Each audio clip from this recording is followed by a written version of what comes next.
Every morning in Santa Barbara begins with the fragrance of jacaranda blossoms. On this May morning, the refreshing breeze was dancing with purple petals in the air.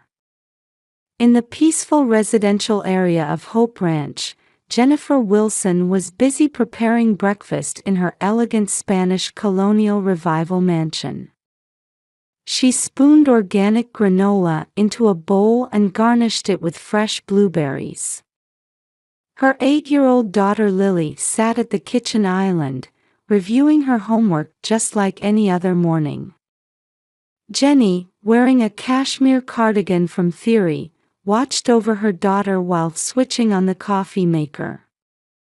"Lily, how was your math test yesterday?" "I got a perfect score, Mom.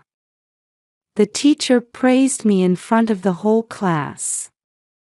Jenny gently stroked her daughter's head. It had been 3 years since she lost her husband. 3 years since their last service at Trinity Episcopal Church. Balancing her real estate investment company with raising a child wasn't easy, but Lily's smile was her greatest source of strength. They never missed Sunday church and actively participated in charity work. Those around her praised her as an exceptional mother. After completing her morning routine and seeing Lily off, Jenny arranged the monthly wire transfer to her parents. Since her father Robert's company went bankrupt, she had become the guarantor for her parents' mortgage, essentially bearing the financial burden. It was a 1970s ranch-style house, the home where her parents had lived for over 30 years. Jenny faithfully continued her monthly support to ensure they wouldn't lose it. She was also paying the tuition for her niece Emily at Laguna Blanca School, a private institution. Her sister Patty's construction worker husband's salary couldn't possibly cover such expenses. Still, Patty kept making various demands for the child's future. On the surface, they appeared to be a harmonious family. Sunday dinners were filled with lively conversation around their mother's home cooking. However, Jenny had been feeling increasingly uneasy lately. Her sister Patty's Facebook was constantly updated with photos of luxury brand bags and overseas trips. It was an extravagant lifestyle that couldn't possibly be supported by her part-time nail salon income. Despite receiving help from both parents and sister, discontent always lingered in Patty's eyes. Margaret, their mother, spoiled her younger daughter Patty excessively. Dressed in expensive dresses from Chico's, she enjoyed lunches with neighborhood friends and always took her youngest's side. "Because I feel sorry for her," she would say, agreeing to unreasonable demands for Emily's extracurricular activities and tuition. Ultimately, Jenny would end up covering these expenses. Their father Robert was obsessed with keeping up appearances. Even after his company's bankruptcy, he refused to give up his luxury car. He maintained his golf club membership and continued to speak loudly at HOA meetings, trying to demonstrate his former influence. Words of gratitude to Jenny, who supported the family's finances, had become taken for granted. A new ripple was about to spread through this dysfunctional family relationship. "Jenny, why don't we all go for a family picnic at Ealing's Park this weekend? It's right before Mother's Day after all." It was a sudden invitation from her mother. Despite feeling uneasy about the words "strengthen family bonds," Jenny agreed when she saw how excited Lily was. "Wow! Can we buy a new picnic basket? I saw such a cute one at J.Crew. Jenny found herself sharing her daughter's innocent excitement.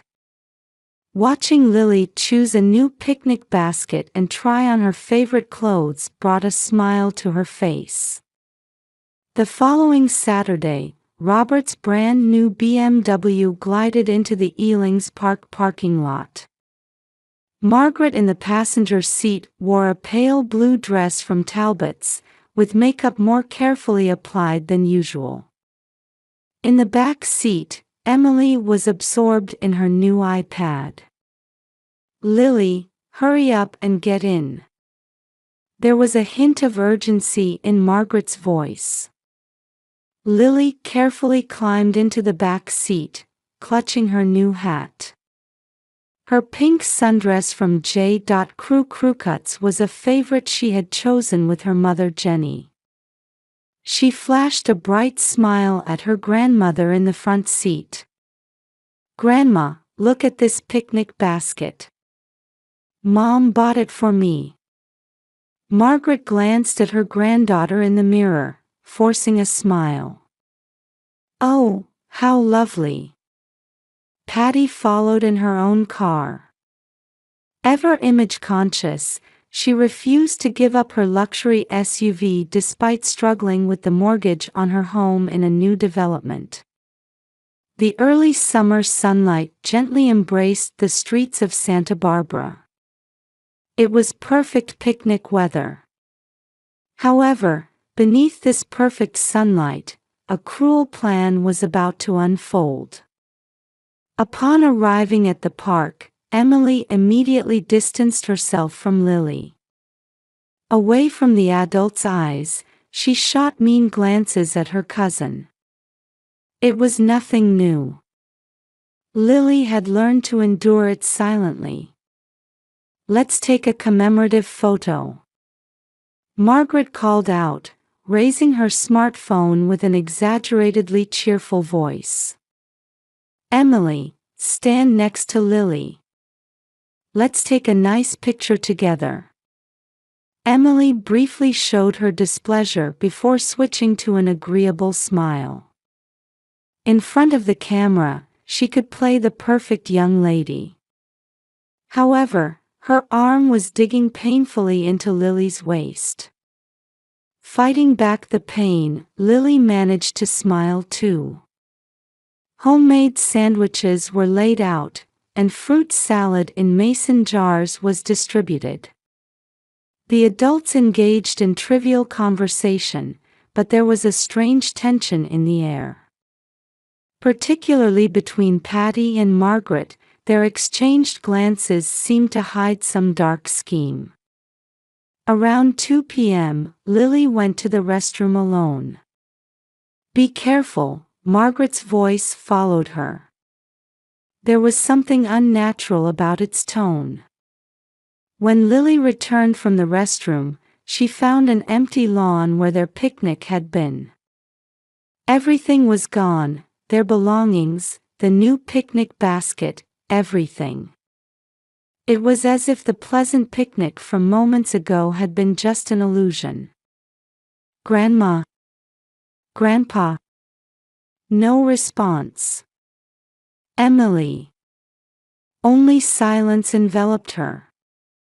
Though panicked, Lily desperately searched the area. She borrowed a phone from a stranger family and dialed her mother's number with trembling fingers. Her heart pounded violently as the phone rang. "Mom, help. They left me behind and took my cousin away." Her voice cracked. The tears wouldn't stop. "What? Where are you right now?" Jenny's voice was filled with intense distress. After hanging up with her daughter, Jenny immediately called her parents. "Mom, where's Lily?" After a moment of silence following her stern tone. "Oh, I'm sorry. We forgot about her." Margaret's voice was unnaturally bright. In the background, Patty's laughter could be heard. "She must be so surprised." In that moment, something froze in Jenny's heart. This wasn't mere carelessness. It was a calculated, cruel act. Lily sat on a park bench, hugging her knees and trembling. The early summer sun still shone brightly, but her world had been plunged into darkness. The kind family who had lent her their phone watched worriedly from a distance. "It's okay. Your mom will be here soon." A stranger woman spoke kindly to her. Lily gave a small nod in response. When Jenny's crimson Porsche Cayenne pulled into the Ealing's Park parking lot, the sun was still high in the sky. Her hands were still shaking on the steering wheel. "Lily." The moment she saw her mother, Lily ran to her. Jenny held her daughter tightly, feeling the slight tremor still running through her small body. The stranger family approached with concern. "Poor thing, she's been trembling the whole time." "Thank you." "Really?" Jenny's voice caught in her throat.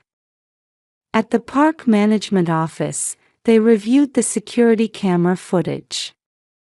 The images were cruelly clear, her parents and Patty's family hastily packing up their things, getting into their cars while laughing. It had all been planned. "This is clearly child abuse," the park ranger stated with a stern expression. "Should we contact the police?" Jenny thought for a moment, then shook her head. "No, I'll handle this as a family matter." Back home, Lily took out her iPad. "Mom, look." It had recorded the conversation just before she was abandoned. "Let's quickly pack up while she's in the restroom." "Yes, let's all leave together. We're leaving her behind." "How fun." It was Patty's voice. A week later, relatives gathered at Jenny's mansion in Hope Ranch. It was 3 p.m. on a Sunday, normally when she would be participating in church charity events. A heavy atmosphere hung in the reception room. Robert, Margaret, Patty's family, aunt and uncle, cousins. All eyes were fixed on the iPad placed in the center of the table. Please watch the following footage and audio.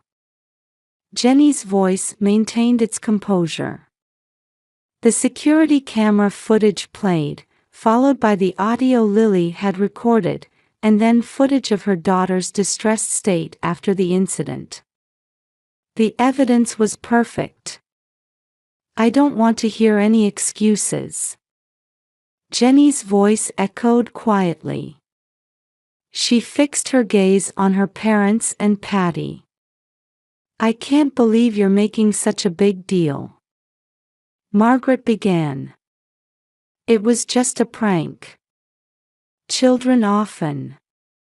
"A prank?" Jenny's voice grew colder. "Abandoning an 8-year-old child in an unfamiliar place. This is what you call a prank?" "Jenny, calm down." Robert raised his voice. "We're family, if we just talk." Jenny gave a bitter laugh. "How dare you say such things after putting my daughter in danger?" "But that girl." Patty's voice trembled. "Always perfect, getting top grades, loved by everyone. Look at Emily. At the same school, always being compared. So you abandoned an 8-year-old child." "Now, everyone calm down." Margaret smiled diplomatically. "This too is a form of family love." "Love?" Jenny's voice was ice cold. Then let me show you my form of love. She took out her smartphone and opened Facebook. I'm about to post about this incident. In the church community group, the PTA group, and the HOA group. Stop! Margaret screamed. Our reputation. Reputation is important. Then why did you do something like abandoning an 8-year-old child? Robert stood up. Jenny, we intend to apologize. Any further? It's too late. The post button was pressed. This is just the first consequence. The aunt and uncle sighed deeply. The cousins turned away. Everyone sensed the magnitude of the storm that was about to break. Leave. Jenny's voice was devoid of emotion. As of today, I'm cutting ties with all of you. Margaret broke down crying. Are you trying to destroy us? You chose this outcome yourselves. No one could argue with those words. After her parents and Patty's family left, the remaining relatives gathered around Jenny. We're on your side. A cousin spoke gently. We'll help with whatever you need. Church bells rang. Social media was already in an uproar. Justice and betrayal. Love and hate. Truth and lies. Everything had begun to swirl. In Santa Barbara's upscale business district, on the 15th floor of a modern building housing top-tier companies, a heavy atmosphere hung in the conference room of a prestigious law firm. Across from Jenny sat her father Robert, mother Margaret, and Patty. Patty's husband couldn't take time off work and was absent. We've gathered today for an important notification. Jenny's legal counsel began in a solemn voice. First, regarding the withdrawal of Mr. Robert Wilson's mortgage guarantee. Documents were distributed. As of today, Ms. Jenny Wilson will terminate her role as guarantor. Wait. Margaret's voice cracked. Then we. Next, regarding Emily Wilson's tuition support at Laguna Blanca School. The lawyer continued, ignoring Margaret's voice. All support will cease after this semester. How could you be so cruel? Patty shouted. Are you trying to ruin Emily's future? Jenny silently took out the final document. Additionally, all monthly living support will end as of today. Silence fell over the conference room. Robert's voice trembled. Why do you need to go this far? A cold light entered Jenny's eyes. Why did you need to go that far? Outside the window, jacaranda flowers swayed in the wind. The purple blossoms fell silently, as if watching over the family's collapse. Would you tell me the truth? Jenny's voice was quiet but filled with determination. Why such a cruel act? Patty suddenly broke down crying. I suggested it. The truth she revealed was uglier than imagined. Patty had always envied her sister's success. Jenny, successful in real estate investment, living in a luxury home, acting as the perfect mother. Meanwhile, she had a part-time job, a low-income husband, and a mortgage in a new development. The gap seemed to grow wider day by day. What she couldn't stand most was Lily's existence. That girl, always getting perfect scores. Patty's voice twisted. 10 or 20 points higher than Emily, teachers always praising her. Their parents' complicity came from foolish reasons. Margaret's excessive love for her youngest daughter Patty led her to accept these twisted demands. Robert, having lost his autonomy through economic dependence, simply went along with it. "Is this how you repay me?" No one could answer Jenny's question. Right after leaving the conference room, Patty's smartphone rang. It was an email from Laguna Blanca School. A notice of expulsion due to unpaid tuition. Simultaneously, she received a payment delay warning from her credit card company. That evening, disaster struck at Robert and Margaret's home as well. The loan payment. Robert muttered, holding a collection notice from the bank. "What should we do?" "I'll ask my friends." Margaret desperately operated her phone. However, friends who had seen her social media posts were blocking her one after another. Days later, the situation worsened. Arguments with Patty's husband became constant. "She couldn't counter his words, because of your selfish actions." Emily, forced to transfer schools, struggled to adapt to her new environment and began avoiding school.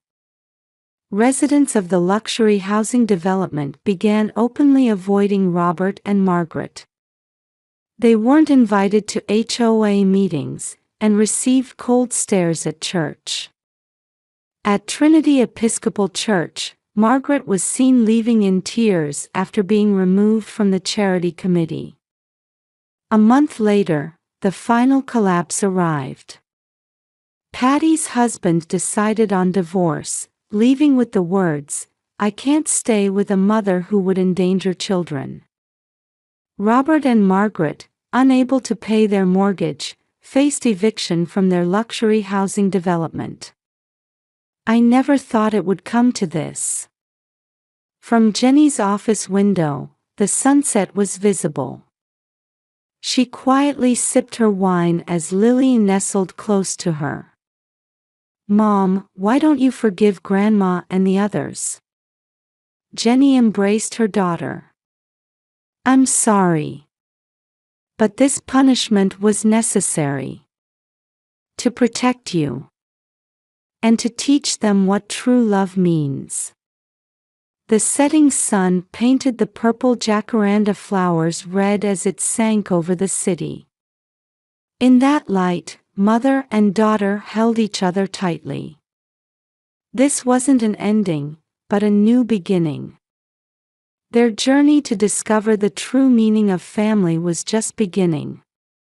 One Sunday, a year later, Jenny and Lily stood in Trinity Episcopal Church as morning light filtered through the stained glass windows. They had just finished their weekly counseling session and were about to attend the regular service. "Dr. Thompson, thank you for another wonderful session today." Jenny smiled at the psychologist. "I'm so grateful to see Lily's smile returning." Indeed, Lily's expression had become brighter than before.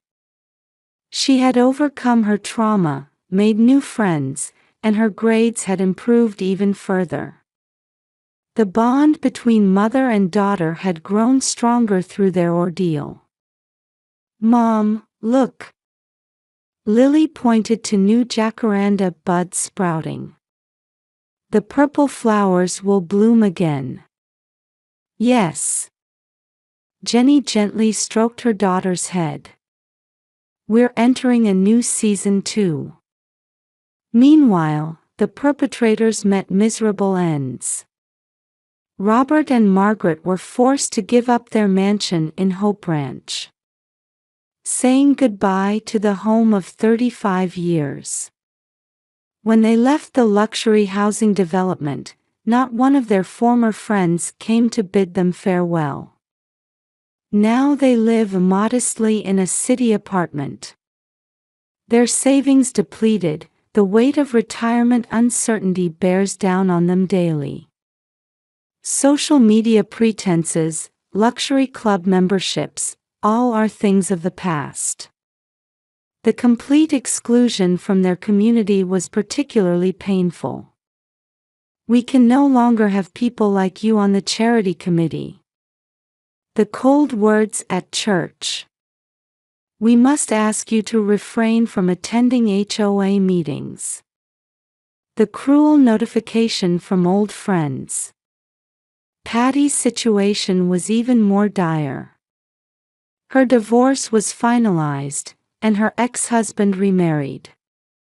With restricted parental rights, she could only see Emily once a month. Life in public housing was a stark change.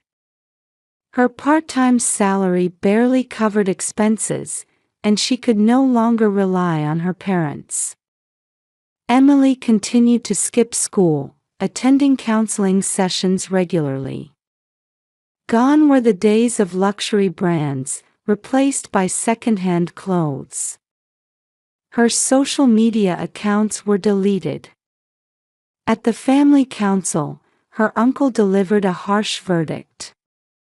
You are no longer welcome at any family events. No Christmas, no Thanksgiving, no birthdays. You are no longer family. True to these words, they were completely cut off from the family. Their faces were even removed from family photographs.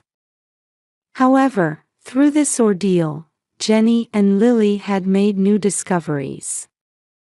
Real family isn't just about blood ties, is it? They found joy in being warmly welcomed and supported by their new church community. Using money to control others isn't love, after all. Jenny reflected on the past when she had used financial support as a weapon to maintain twisted power relationships. One day, Lily's teacher remarked, "Your mother is a very courageous person. She risked everything to protect her child." Jenny nodded deeply at these words. Sometimes, cutting family ties is necessary to protect those you love, she explained to her daughter. But in return, the bonds with those who truly matter grow stronger. At dusk, from the heights of Hope Ranch, they looked down at the Santa Barbara cityscape. The purple jacaranda flowers gleamed in the sunset. "Hey, Mom." Lily looked up at the sky. "We'll always be together, right?" "Yes, of course." Jenny smiled. "Protecting you is my greatest happiness."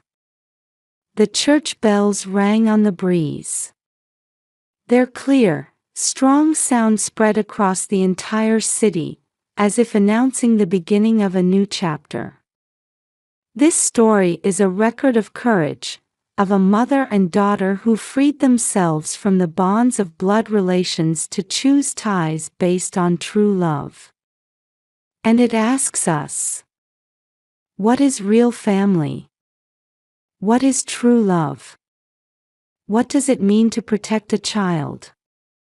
The answers continue to dance in the Santa Barbara sky, carried by purple petals.